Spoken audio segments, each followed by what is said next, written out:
Welcome student. Today we are discuss value education class 6th chapter number 6. Okay, chapter number 6. Chapter number 6 is sincerity. ठीक है, sincerity का मतलब क्या होता है कि जैसे कोई भी हमारी प्राचीन वस्तुएं जो होती हैं, स्कल्पचर्स वगैरह होते हैं, उनके बारे में हम आज डिस्कस करेंगे। ठीक है, तो ये जो सिंसेरिटी है वो आगे क्या होता है तो हम देख लेते हैं। The Greek and the Romans in ancient days loved art and sculptures, यानी ग्रीक और जो रोमन्स थे वो किसको देखते थे, आर्ट एंड स्कल्पचर्स को प्यार वगैरह अपना देखते थे। ठीक है, तो जो उनको क्या करते थे, ये जो स्कल्पचर्स वगैरह होते थे उनको भी क्या करते थे, एक पेंटिंग या इमेज के रूप में अपनी वॉल, जो वॉल होता है उस वॉल पे यानी दीवार पे या कैनवास पर उसको दिखाती थी। ठीक है, और उन्हीं वॉल और उन्हीं स्कल्पचर्स को ये इस टाइप से बनते थे, उन्हीं स्कल्पचर्स को आज हम क्या करते हैं, देखते हैं। ठीक है, such paintings and sculpture can be seen by the visitors even today. ठीक है, आगे क्या देखा है, आगे इसी में ये लिखा है कि जैसे जो टूरिस्ट वगैरह होते हैं वो इन सबको देखने जैसे सभी लोग जाते हैं, तो इनकी जो नोज़ और ईयर वगैरह रहते हैं, कोई कोई तोड़ के आ जाते हैं, ब्रेक करके आ जाते हैं। ठीक है, इमेज को तोड़ के आ जाते हैं, है ना। तो ये सब आज कल होने लगा है, तो उसी की सिक्योरिटी की क्या है, आपने देखा होगा स्टैचू को रिपेयर करने के लिए, उनको अच्छा तरीके से दिखने के लिए, है ना, न्यू लुक दे दिया जाता है और सिक्योरिटी के हिसाब से टिकट वगैरह लगते हैं जिसको उनकी। और आजकल तो उससे भी कैमरे से भी नज़र रखी जाती है। ठीक है, जिससे जो भी summer heat and what expose the mistakes, यानी कोई भी मौसम से कुछ भी नुकसान हो जाता है ना, तो उसको ये देख सकते हैं। ठीक है, और क्या है, he it also expose the intensity and dishonesty of the artist, यानी जो आर्टिस्ट वगैरह की डिसऑनेस्टी होती है उस वजह से भी ये होता है। अब सिंसेरिटी इस क्या होता है, truth. Sincerity meaning, main meaning sincerity का क्या होता है, ट्रुथ, यानी कि सच्चाई या सत्य। तो insincere person is a true person, यानी वो सिंसियर पर्सन क्या होता है, एक सही पर्सन होता है, ट्रू पर्सन होता है। अब यहाँ पे कुछ एक टीचर्स और जो मिस मैथ्यू हैं उन दोनों के बीच की कन्वर्सेशन दिया है, तो उसको हम डिस्कस कर लेते हैं। ठीक है, तो टीचर्स और उसके बीच में ये कन्वर्सेशन यहाँ पे दिया है। तो टीचर्स उससे पूछा हाउ आर यू टुडे, यानी आप कैसी हैं, तो बोलता है सॉरी, सुनने में आया है कि आपको कल बुखार था। तो मिस मैथ्यू कहती हैं sick, no I was all right, मतलब मुझे कोई बुखार या कोई सिक टाइप में नहीं है, आपने आपसे ऐसा किसने कहा।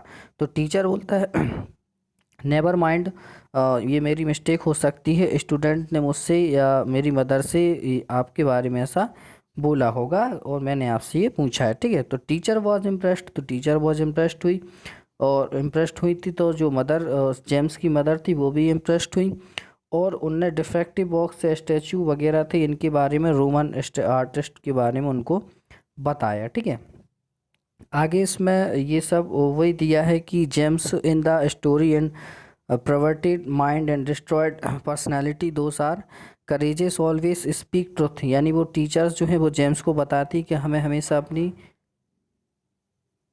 लाइफ में हमें हमेशा सत्य बोलना चाहिए, सत्य का साथ, सच्चाई का साथ देना चाहिए। People trust whose those who are truthful and sincere, यानी जो लोग हैं लोगों को और विश्वास पर सच्चाई पर विश्वास रखना चाहिए। ठीक है, तो ये सब वही दिया है, आगे देख लेते हैं हम।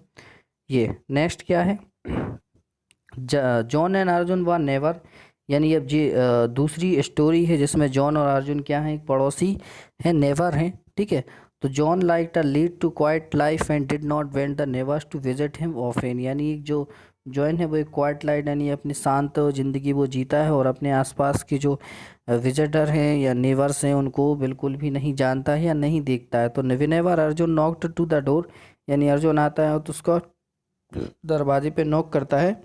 John want to looked through the peephole and curse, but when they opened the door he would smile and say how nice to meet you Arjun, यानी वो डोर खोलता और बोलता है कि मुझे आपसे मिलकर बहुत खुशी हुई। हिज स्माइल वॉज इनसिंसियर, यानी लेकिन जो उसकी स्माइल थी वो इनसिंसियर थी। He is words how nice to meet you reflected insincerity यानी उसने जो वर्ड यूज़ किए थे, how nice to meet you यानी आपसे मिलके कैसा लगा, ठीक है। तो never dishonest to himself and to his neighbour यानी अपने पड़ोसी के साथ भी वो डिसऑनेस्ट हो रहा था, ठीक है, यानी उसकी ईमानदारी से कुछ उसके चेहरे से कुछ वैसा झलक नहीं रहा था, ठीक है। Perhaps the only way of for John was to well to Arjun popularity he valued his privacy यानी जो अर्जुन था वो अपनी प्राइवेसी के बारे में किसी को भी नहीं बताना चाहता था और ना ही किसी के साथ डिस्कस करना चाहता था। In this way Arjun would not disturb the privacy of his never zone यानी कि जो अर्जुन था वो अपनी प्राइवेसी से डिस्टर्ब था जॉन को लेके, ठीक है। So it is always wise to speak the truth यानी और वो बहादुरी के साथ क्या होता, हमेशा सही बोलता था। Rather than hide the fact faces index of mind यानी बिना किसी अपने दिमाग में इस चीज़ को बैठाए हमेशा वो सच बोलता था। तो स्टूडेंट्स यही इस चैप्टर में बताया है कि हमें हमेशा सत्य बोलना चाहिए, है ना, और अपने सत्य के साथ हमेशा सच्चाई के साथ साथ देना चाहिए और जो हमारे आसपास के स्कल्पचर और इमेजेस वगैरह हैं उनको हमेशा सही करना चाहिए। और चैनल को सब्सक्राइब ज़रूर करें, अपने फ्रेंड के साथ भी वीडियोस को शेयर करें और लाइक ज़रूर करें। और अगर आपको कोई भी क्वायरी है, मतलब कोई भी आपको कुछ भी चीज़ पूछना है तो आप मुझे कमेंट बॉक्स में कमेंट करके बता सकते हैं, मैं आपको रिप्लाई दूंगा और उस पर जो भी आपको मैटर हो, जो भी चैप्टर हो, तो मैं उस पर वीडियो अपलोड कर दूंगा। आप कमेंट ज़रूर करें, ठीक है। मिलते हैं नेक्स्ट वीडियो में।